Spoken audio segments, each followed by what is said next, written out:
భారత్ సామర్థ్యాన్ని చూసి కన్ను కుట్టిన పొరుగు దేశాలు కొత్త కుట్రలకు తెరలేపాయి. ఆపరేషన్ సింధూర్ వేళ భారత వైమానిక దాడులను అడ్డుకోవడంతో పాకిస్తాన్ విఫలం కావడం తెలిసిందే. ఇందుకు కారణం చైనా అందించిన గగనతల రక్షణ వ్యవస్థ విఫలం కావడమే. అదే సమయంలో రాఫెల్ యుద్ధ విమానాలు పాకిస్తాన్, చైనాలకు గుబులు పుట్టించాయి. దీంతో వివిధ దేశాల్లో రఫేల్ యుద్ధ విమానాలపై విష ప్రచారం మొదలుపెట్టింది చైనా. రఫేల్ బదులు తమ యుద్ధ విమానాలు కొనమంటూ చైనా అధికారులు ఒత్తిడి తెస్తున్నారు. ఈ ప్రచారాన్ని గుర్తించిన ఫ్రాన్స్ అధికారులు దీన్ని తిప్పుకొట్టే ప్రయత్నాలు ప్రారంభించారు. భారత అమ్ముల పొద్దులో చేరి శత్రువుల గుండెల్లో దడపుట్టిస్తున్న ప్రతిష్టాత్మక రఫేల్ యుద్ధ విమానాల విషయంలో పొరుగు దేశాల కుట్రలు బయటపడ్డాయి. ఫ్రాన్స్కు చెందిన డసాల్ట్ ఏవియేషన్ కంపెనీ తయారు చేస్తున్న ఈ అత్యాధునిక పోరాట సామర్థ్య యుద్ధ విమానాలు అన్ని దేశాలను ఆకర్షిస్తున్నాయి. డసాల్ట్ ఇప్పటివరకు 533 రఫేల్ యుద్ధ విమానాలను విక్రయించింది. Bharat, Egypt, Qatar, Greece, Croatia, UAE, Serbia, Indonesia వంటి దేశాలు కొనుగోలు చేసిన జాబితాలో ఉన్నాయి. ఇలాంటి దశలో రఫేల్ యుద్ధ విమానాలపై చైనా, పాకిస్తాన్ దుష్ప్రచారం మొదలుపెట్టాయి. తమ యుద్ధ విమాన ఖ్యాతిని, విక్రయాలను దెబ్బతీసేందుకు ప్రయత్నిస్తున్నట్లు ఫ్రాన్స్ సైనిక నిఘా విభాగం అధికారులు పసిగట్టారు. ఇందుకోసం చైనా తన రాయబార కార్యాలయాలను ఉపయోగించుకుంటున్నట్లు వారు భావిస్తున్నారు. ఇప్పటివరకు ఇండోనేషియా 42 యుద్ధ విమానాలను ఫ్రాన్స్ నుంచి కొనుగోలు చేయగా మరిన్ని రఫేల్ యుద్ధ విమానాలను కొనుగోలు చేయటాన్ని పరిశీలిస్తోంది. ఈ దశలో చైనా దౌత్య అధికారులు రంగంలోకి దిగిపోయారు. ఇటీవల భారత్, పాకిస్తాన్ ఉద్రిక్తతల అనంతరం రఫేల్ పనితీరుపై సందేహాలు వ్యాప్తి చేసేందుకు చైనా ప్రయత్నిస్తోంది. యుద్ధ క్షేత్రంలో రఫేళ్లు పేలవంగా పనిచేశాయని చెప్తూ వాటి అమ్మకాలను దెబ్బతీసేందుకు ఆ దేశ దౌత్య అధికారులు ప్రయత్నిస్తున్నారని ఫ్రాన్స్ అధికారులు గుర్తించారు. ఇప్పటికే ఆర్డర్ చేసిన దేశాలకు మరిన్ని రఫేళ్లు కొనుగోలు చేయొద్దని, ఆసక్తి చూపుతున్న ఇతర దేశాలకు చైనా తయారీ యుద్ధ విమానాలు తీసుకునేలా ప్రోత్సహిస్తున్నట్లు వారు తెలిపారు. తాజా పరిస్థితుల నేపథ్యంలో రఫేల్ ప్రతిష్టకు భంగం వాటిల్లకుండా కాపాడేందుకు ఫ్రాన్స్ అధికారులు చర్యలు తీసుకుంటున్నారు. పాకిస్తాన్ దాని మిత్రదేశమైన చైనా నుంచి ఆన్లైన్లో తప్పుడు ప్రచారం జరుగుతోందని ఆరోపించారు. రఫేల్ను కొంతమంది యాదృచ్ఛికంగా లక్ష్యంగా చేసుకోలేరు.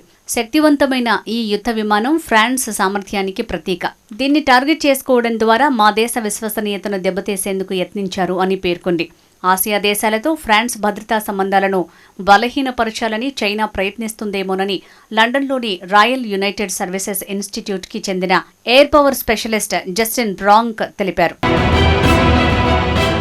ఈ ఏడాది మే నెలలో పహల్గాం ఉగ్రదాడి తర్వాత భారత్ చేపట్టిన ఆపరేషన్ సింధూర్లో పాకిస్తాన్లోని ఉగ్రవాద శిబిరాలతో పాటు కీలక వైమానిక స్థావరాలు దెబ్బతిన్నాయి.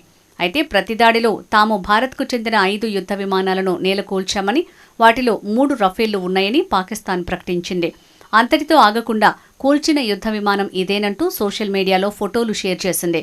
అయితే ఆ వీడియోలను ఫ్యాక్ట్ చెక్ చేయగా అవి పాకిస్తాన్లోని ఖైబర్ పఖ్తూన్ఖ్వాలో 2024లో జరిగిన ఘర్షణలకు సంబంధించినవిగా తేలింది.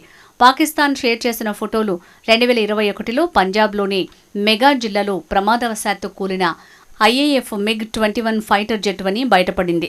ఆ దృశ్యాలను ఇప్పుడు రఫేల్ యుద్ధ విమానం కూల్చామంటూ పోస్ట్ చేస్తున్నారు.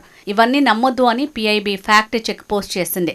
వాస్తవానికి పాకిస్తాన్ POKలపై భారత సైన్యం నిర్వహించిన వైమానిక దాడులను అడ్డుకోవడంతో పాకిస్తాన్ విఫలమైంది.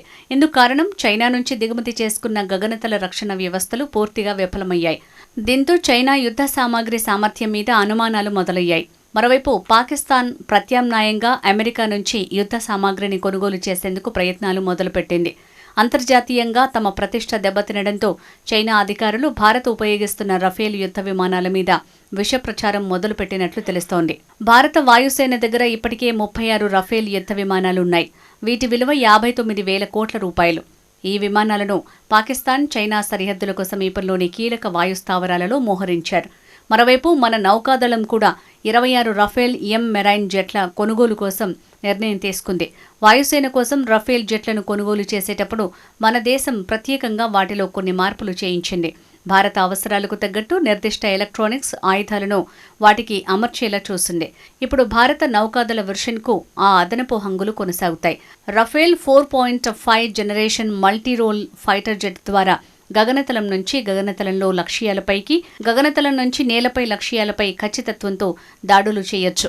రఫేల్ యుద్ధ విమానాల్లో దీర్ఘశ్రేణి అణ్వస్త్ర క్షిపణులను మోహరించేందుకు ఫ్రాన్స్ అనుమతించింది. అందుకు అవసరమైన మార్పులను చేసింది. తమ వద్ద కొనుగోలు చేసిన యుద్ధ విమానాల్లో అణ్వస్త్ర క్షిపణులను అమర్చడానికి అమెరికా ఎట్టి పరిస్థితుల్లోనూ అంగీకరించదు. రఫేల్ జెట్లలో భారత్ నిర్దిష్టంగా చేయించుకున్న మార్పుల్లో శక్తివంతమైన ఆప్టికల్ వ్యవస్థ ఏర్పాటు కూడా ఉంది. ప్రత్యర్థి రాడార్ల కళ్లుగప్పే స్టెల్త్ యుద్ధ విమానాలను గుర్తించడానికి అది సాయపడుతుంది. చైనా నౌకాదళంతో తలపడినప్పుడు మన రఫేల్ ఎంకు ఇది బాగా ఉపకరిస్తుంది.